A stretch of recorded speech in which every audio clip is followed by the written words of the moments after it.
The Toits Glacier, also called the Doomsday Glacier, which is in Antarctica because of climate change, is melting faster than at any other time in history. This is the fastest rate of ice loss in the last 5,500 years, and scientists fear a catastrophic rise in sea levels soon.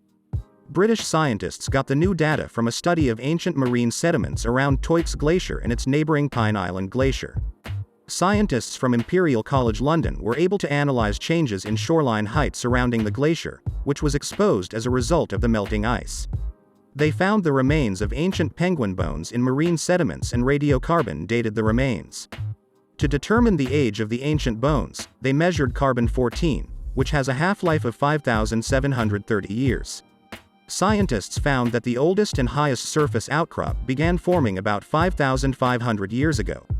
From then until the 1990s, melting ice exposed the coastline at a rate of about 3.5 millimeters per year.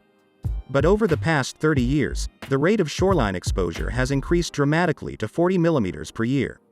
Although these glaciers have been relatively stable over the last few thousand years, their current rate of melting is increasing and is already causing sea level rise around the world, says Dylan Rood of Imperial College London. Now scientists are trying to find out whether there have been cases in history when glaciers have recovered, or whether the process is already irreversible and glaciers have already passed the point of no return. Like its neighbor Pine Island Glacier, Toot Glacier is one of the fastest melting glaciers.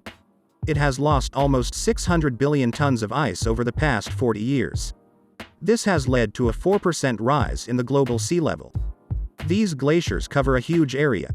The area of the Toot Glacier is 192,000 square kilometers, and the area of the Pine Island Glacier is 162,000 square kilometers. For example, the area of Ukraine is 603.5 thousand square kilometers. The lower part of the glaciers, which go into the Amundsen Sea, is constantly exposed to warm and salty water. This water not only melts the glaciers where they go into the sea but also undermines them from below, thus chunks of ice break off. According to scientists, the glaciers are also gradually being covered in cracks that may grow throughout the West Antarctic ice sheet, and it may collapse. If this happens and the shield melts, the global sea level will rise by about 3.5 meters.